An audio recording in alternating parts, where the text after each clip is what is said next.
نہ جانے مسائل تو علماء سے پوچھیں، یہ حکم مبین ہم کو رب سے ملا ہے۔ بسم اللہ الرحمن الرحیم۔ آپ نے ساس بہو کے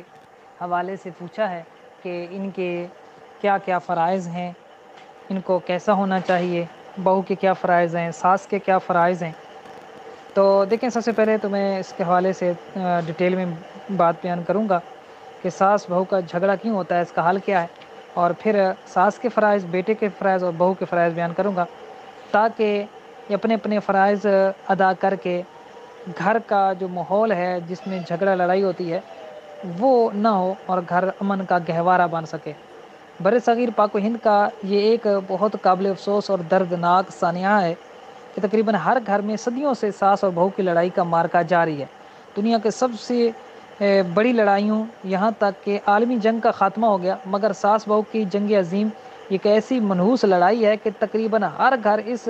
لڑائی کا میدان جنگ بنا ہوا ہے۔ اس میں شک نہیں کہ ساس بہو کی لڑائی میں ساس بہو اور بیٹا تینوں کا کچھ نہ کچھ قصور ضرور ہوتا ہے، لیکن اس لڑائی میں سب سے بڑا ہاتھ ساس کا ہوا کرتا ہے، اور اس کی ایک خاص وجہ یہ بھی ہے کہ جب تک لڑکے کی شادی نہیں ہوتی 100% بیٹے کا تعلق ماں سے ہی ہوا کرتا ہے۔ بیٹا اپنی ساری کمائی اور جو سامان بھی لاتا ہے وہ اپنی ماں کے ہی ہاتھ میں دیتا ہے، ہر چیز ماں سے ہی طلب کر کے استعمال کرتا ہے، دن رات میں سینکڑوں مرتبہ ماں ماں کہہ کر بات میں ماں کو پکارتا ہے۔ اس سے ماں کا کلیجہ خوشی سے پھوٹ جایا کرتا ہے اور ماں اس خیال میں مگن رہتی ہے کہ میں گھر کی مالکن ہوں اور میرا بیٹا میرا فرمانبردار ہے۔ لیکن شادی کے بعد جب بیٹے کی محبت بیوی کی طرف رخ کر لیتی ہے اور بیٹا کچھ نہ کچھ اپنی بیوی کو دینے یا کچھ نہ کچھ اس سے مانگ کر لینے لگتا ہے، تو ماں کو فطری طور پر اس سے بہت جھٹکا لگتا ہے کہ میرا بیٹا، میں نے اس کو پال پوس کر بڑا کیا، اب یہ مجھ کو نظر انداز کر کے اپنی بیوی کے قبضے میں چلا گیا۔ اب ماں ماں کرنے کے بجائے بیگم بیگم کرتا ہے۔ پہلے اپنی کمائی مجھے دیتا تھا، اب بیوی کے ہاتھ میں ہر چیز دیتا ہے، اب میں گھر کی مالکن نہیں رہی۔ اس خیال سے ماں پر ایک جھنجھلاہٹ سی طاری ہو جاتی ہے اور وہ بہو کو جذبہ حسد میں اپنے مد مقابل بنا کر اس سے لڑائی جھگڑا کرنے لگتی ہے اور بہو میں طرح طرح کے عیب نکالتی ہے اور قسم قسم کے تانے دینا شروع کر دیتی ہے۔ تو اس لڑائی کے خاتمے کی بہترین صورت جو ہے وہ یہ ہے کہ اگر اس جنگ کے تینوں فریق یعنی ساس، بہو اور بیٹا تینوں اپنے حقوق اور فرائض کو ادا کرنے لگیں تو انشاءاللہ عز و جل ہمیشہ کے لیے اس جنگ کا خاتمہ یقینی ہے۔ ان تینوں کے حقوق و فرائض میں مختصراً بیان کروں گا۔ سب سے پہلے ساس کا کیا فرض بنتا ہے، تو ہر ساس کا یہ فرض ہے کہ وہ اپنی بہو کو اپنے بیٹے کی طرح سمجھے، اپنی بیٹی کی طرح سمجھے اور ہر معاملے میں اس کے ساتھ شفقت اور محبت کا برتاؤ کرے۔ اگر بہو سے اس کی کم سنی یا ناتجربہ کاری کی وجہ سے کوئی غلطی ہو جائے تو طعنہ مارنے اور کوسنے کے بجائے اخلاق اور محبت کے ساتھ اس کام کو صحیح طریقہ اور ڈھنگ سے کرنا سکھائے، اور ہمیشہ اس بات کا خیال رکھے کہ یہ کم عمر اور ناتجربہ کار لڑکی اپنے ماں باپ سے جدا ہو کر ہمارے گھر آئی ہے، اس لیے یہ گھر نیا اور اس کا ماحول نیا ہے، اس کا یہاں ہمارے سوا کون ہے؟ اگر ہم نے اس کا دل دکھایا تو اس کو تسلی دینے والا اور اس کے آنسو پوچھنے والا یہاں دوسرا کون ہوگا؟ بس ہر ساس یہ سمجھ لے اور ٹھان لے کہ مجھے اپنے بہو سے ہر حال میں شفقت اور محبت کرنی ہے، بہو مجھے خواہ کچھ بھی سمجھے مگر میں تو اس کو اپنی بیٹی ہی سمجھوں گی۔ تو اگر ایسا ہو جائے تو پھر سمجھ لیں کہ ساس بہو کا جھگڑا آدھے سے زیادہ ختم ہو گیا۔ اب بہو کے کیا فرائض ہیں؟ ہر بہو پر یہ لازم ہے کہ وہ اپنی ساس کو اپنی ماں کی جگہ سمجھے اور ہمیشہ اس کی تعظیم اور اس کی فرمانبرداری اور خدمت گزاری کو اپنا فرض سمجھے۔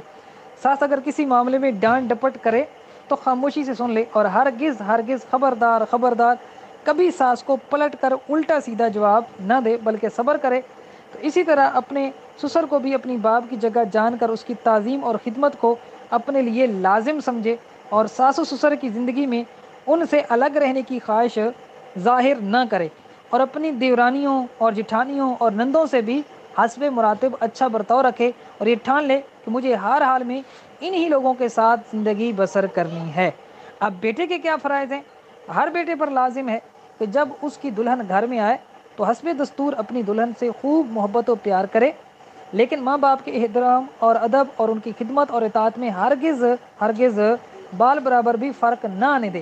اب بھی ہر چیز کا لین دین ماں ہی کے ہاتھوں کرتا رہے اور اپنی دلہن کو بھی یہی تاکید کرتا رہے کہ بغیر میری ماں اور میرے باپ کی رائے لیے ہرگز نہ کوئی کام کرے، نہ بغیر ان دونوں سے اجازت لیے گھر کی کوئی چیز استعمال کرے۔ اس طرز عمل سے ساس کے دل کو سکون اور اطمینان رہے گا کہ اب بھی گھر کی مالکہ میں ہی ہوں، بیٹا بہو دونوں میرے فرمانبردار ہیں۔ اس طرح پھر کبھی بھی وہ اپنے بیٹے اور بہو سے نہیں لڑے گی۔ تو جو لوگ شادی کے بعد اپنی ماں سے لاپرواہی برتتے ہیں اور اپنی دلہن کو گھر کی مالکہ بنا لیا کرتے ہیں، عموماً اسی گھر میں ساس بہو کی لڑائیاں ہوا کرتی ہیں۔ لیکن جن گھروں میں ساس بہو اور بیٹے اپنے فرائض کا خیال رکھتے ہیں، ان گھروں میں ساس بہو کی لڑائیاں کی نوبت نہیں آتی۔ اس لیے بے حد ضروری ہے کہ سب اپنے اپنے فرائض اور دوسروں کے حقوق کا خیال رکھیں۔ اللہ پاک سے دعا ہے کہ اللہ پاک ہر مسلمان کے گھر کو امن و سکون کا گہوارہ بنا دے۔